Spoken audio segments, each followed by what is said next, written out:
আমার স্নেহের ছাত্র ও ছাত্রীরা, এখন আমি তোমাদের জন্য নিয়ে এসেছি রবীন্দ্রভারতী বিশ্ববিদ্যালয়ের বাংলা এম.এ বিভাগের চতুর্থ সেমিস্টারের ওইসি 4.2 পেপারের গুটিকত প্রশ্ন, লাস্ট মিনিট সাজেশন বলতে পারো। একদম যেগুলো পরীক্ষার আগে একটু দেখে নিলে সুবিধা হবে তোমাদের।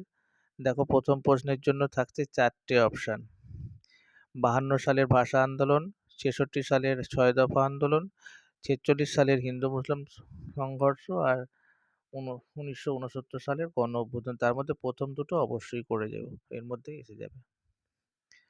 2 নম্বর প্রশ্নের জন্য থাকছে শামসুর রহমানের কবিতায় পুরাণ প্রসঙ্গ, স্বাধীনতার প্রসঙ্গ। 2 নম্বরের অপশানে থাকছে 3 নম্বরে রবীন্দ্রনাথের প্রভাব, 4 নম্বর নাগরিক কবি, আর 5-এ আছে মুক্তিযুদ্ধের প্রসঙ্গ। তার মধ্যে আমি সবসময় জানবে আমার সাজেশানে প্রথম দুটো খুব ইম্পর্টেন্ট, পুরাণ প্রসঙ্গ এবং স্বাধীনতার প্রসঙ্গ। আচ্ছা, 3 নম্বর প্রশ্নের জন্য থাকছে 5টা অপশান, তবে নামহীন গোত্রহীন খুব ইম্পর্টেন্ট, 1 নম্বরে রেখেছি। 2 নম্বরে আছে হাসান আজিজুল হকের কবিতায় গ্রাম জীবন ও আঞ্চলিকতা, এটাও ইম্পর্টেন্ট। প্রথম দুটো ভালো করে করো। তারপর সহযোগী হিসাবে থাকছে আত্মজা ও করবী গাছ, খাঁচা এবং জীবন ঘষে আগুন। 4 নম্বরের জন্য মাত্র 3টি অপশান থাকছে: হারুন রশিদ চরিত্র, মেহেরজান চরিত্র এবং নামকরণ। তোমাদের বলে রাখি, চ্যানেলে নতুন হয়ে থাকলে অবশ্যই তোমরা চ্যানেলটিকে সাবস্ক্রাইব করে নিও। ভালো লাগলে বন্ধুদের মাঝে শেয়ার করে দিও। কে কোথা থেকে দেখছো একটু জানিও কমেন্টে।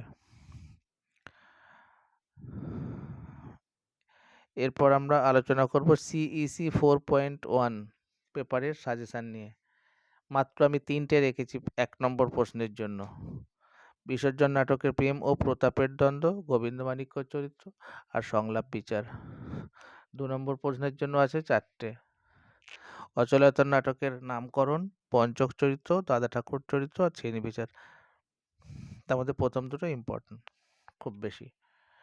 আচ্ছা, 3 নম্বর প্রশ্নের জন্য থাকছে রাজা নাটকের রাজা চরিত্র, অন্ধকার ঘর, সুদর্শনা চরিত্র, সুরঙ্গমা চরিত্র।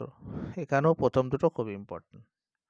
আর সবশেষ চণ্ডালিকা নাটক থেকে, গদ্য নাটক থেকে নৃত্যনাট্য চণ্ডালিকা, মা ও মেয়ে, নৃত্যনাট্য হিসেবে গুরুত্ব, আর সঙ্গীতের ভূমিকা।